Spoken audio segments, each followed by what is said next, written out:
Project आप देख रहे हैं, कुछ कंस्ट्रक्शन हो रही है और कुछ कंस्ट्रक्शन जो है वो फेज़ बहुत बड़ी जो तोसी है वो सोने के गेट की तरफ, इधर बिलाल गंज की तरफ और दूसरे जो भी रेलेवेंट जगह है, तो अभी वही सारी ब्रीफिंग इन्होंने दिखाई है।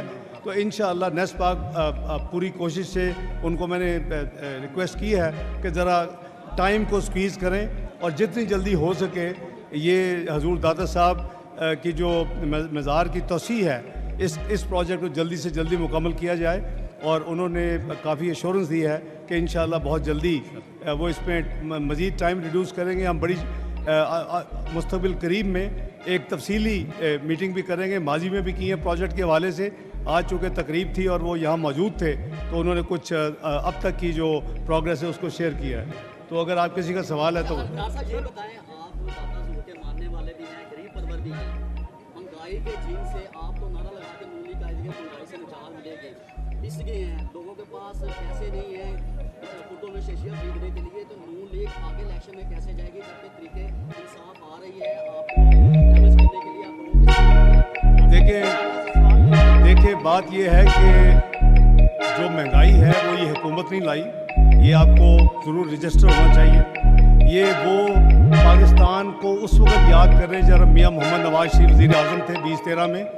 मुल्क जो था वो यानी बहुत बुरी हालत में था और ये उस वक्त यानी प्रोजेक्शन की गई थी कि ये 6 से 7 महीने में जो भी पॉलिटिकल पार्टी जीत के आएगी वो इस मुल्क में डिफ़ॉल्ट डिक्लेयर करेगी। अल्लाह के फजल व करम से मियाँ नवाज शरीफ साहब की क़यादत में सिर्फ 3 साल के कलील अरसा में 2016 तक पाकिस्तान दुनिया की 24वीं बड़ी मईशत बन चुका था। और तमाम महंगाई कितनी थी 2% और जनरल महंगाई कितनी थी 3.6% और तरक्की का रफ्तार भैया क्या था 6%। शरह मुनाफा कल मैं सूद का लफ्ज़ इस्तेमाल नहीं करता, वो 5.25%। तो फिर जो मुल्क में एक कॉन्स्पिरेसी के तहत उनकी वजारत उज़्मा को ख़त्म किया गया, मुल्क में अफरा तफरी फैलाई गई, एक जो हाथ से चुने हुए था 2011 में ये इसी मीनार पाकिस्तान के नीचे करोड़ों रुपये लगा के जिसको इंट्रोड्यूस किया गया था उसकी हुकूमत लाई गई, 2018 के इलेक्शन चोरी किया गया और उसके बाद जब उन्होंने छोड़ा तो पाकिस्तान की मईशत 24वीं दुनिया की मईशत से 47वीं मईशत बन चुकी थी। ये आप हक़ाइक़ जो हैं आपका फ़र्ज़ है कि आप कौम को शेयर करें और पिछले जो 16 महीने थे वो बिल्कुल उस नहज पे पहुंच चुकी थी, वरना मुस्लिम लीग नून को पीडीएम को हुकूमत लेने का शौक नहीं था। तो इसलिए ली कि अगर ना लेते और ना पूरी कोशिश करते तो शायद मुल्क दिवालिया हो जाता। अल्लाह के फजल करम से मुल्क को दिवालिया होने से बचाया। अब दोबारा मुल्क की मईशत के लिए दिन रात वज़ीर आज़म शहबाज शरीफ और उनकी टीम काम कर रही है। कहते थे जो है पाकिस्तान तन्हाई का शिकार है। आज देखें कि हर जो बड़ी कुव्वत है, जो बड़े ममालिक हैं वो पाकिस्तान के साथ अपने सफारती यानी ताल्लुकात को भरपूर तरीके से उनके साथ हो रहे हैं। कोई दुनिया के कोई सदूर यहाँ आ रहे हैं, कोई सदूर को मिलने हम जा रहे हैं। तो ये अल्लाह ताला का फजल व करम है। इंशाअल्लाह जहाँ हम खड़े हैं इनकी दुआओं से पाकिस्तान को कुछ नहीं होना। पाकिस्तान ने दोबारा उभर रहा है, पाकिस्तान ने दोबारा एक मईशी कुव्वत बनना है। ये ऑलरेडी एटमी कुव्वत है मियाँ नवाज शरीफ साहब के ज़माने में, ये ऑलरेडी मिसाइली कुव्वत है मियाँ नवाज शरीफ साहब के ज़माने में। इसको मुआशी कुव्वत बनाने के लिए मियाँ शहबाज शरीफ और उनकी टीम दिन रात काम कर रही है। इंशाअल्लाह वो दिन दूर नहीं जब हम इन भंवर से निकलेंगे, महंगाई भी नीचे आएगी। एक बोलो यार 2 सवाल कर चुका है यार,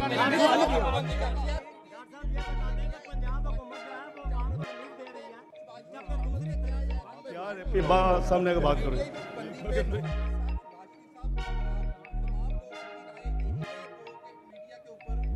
देखें भाई, वज़ीर इत्तलात साहब ने बड़ा क्लियर ये कहा है कि अपने इत्तेहादियों के साथ अपनी लीडरशिप उन्होंने देखें एक चीज़ तो प्रूवन है, 1.5-2 साल पहले एक ECP के पास सारा सबूत मौजूद है कि वो फॉरेन फंडेड जमात है और सिर्फ मुसलमानों ने नहीं दिए, पाकिस्तानियों ने, उसमें यहूदों ने, ईसाइयों, बहुत लोगों ने पैसे दिए हुए हैं। ये एक हकीकत है जिसको कोई झुटला नहीं सकता और उसी की बुनियाद पर इलेक्शन कमीशन ने कानून आइन के मुताबिक फैसला किया कि एक फॉरेन फंडेड जमात है। अब आगे सुन लेना जी, सुन लेना, आप सुन लेना, बात करते सुन तो लेना यार, सब्र करें। अब बात यह है कि ये फैसला जो है वो ऑब्वियसली लीडरशिप के पहले इसको देखेगी, जो वज़ीर इत्तलात ने कहा है, उसके बाद जो हमारे इत्तेहादी हैं उनसे मशवरा होगा और कानून आइन के तहत होगा। यहाँ जो कानून आइन के ख़िलाफ़ जो फैसले होते हैं सियासी, वैसा कोई फैसला नहीं होगा। इंशाल्लाह कानून आइन के तहत फैसला होगा।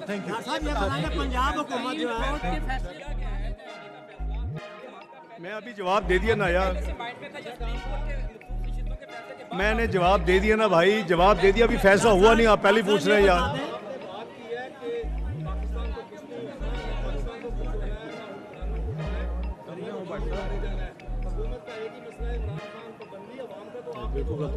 बिल्कुल गलत बात है। अगर हमने करना होता तो बहुत कुछ हो सकता था। हमने कानून आइन के तहत जो प्रोसेस है, हुकूमत उसमें कोई टेम्पर नहीं कर रही, ना सुबह शाम इमरान खान साहब की तरह DGI को बुलाती है, ना DG नैब को बुलाती है, ना चेयरमैन नैब को बुलाती है, आपके सामने है। तो इसलिए बात यह कैबिनेट अपना काम कर रही है और जो कानून आइन के तहत जो मामला हैं वो खुद ब खुद तय हो जाएंगे। अब बात यह है कि आप ये ज़रूर सोचें कि मुल्क की सलामती हमें सबसे ज़्यादा अजीज़ होनी चाहिए। पाकिस्तान सबसे पहले होना चाहिए, मैं हूँ या कोई और हो।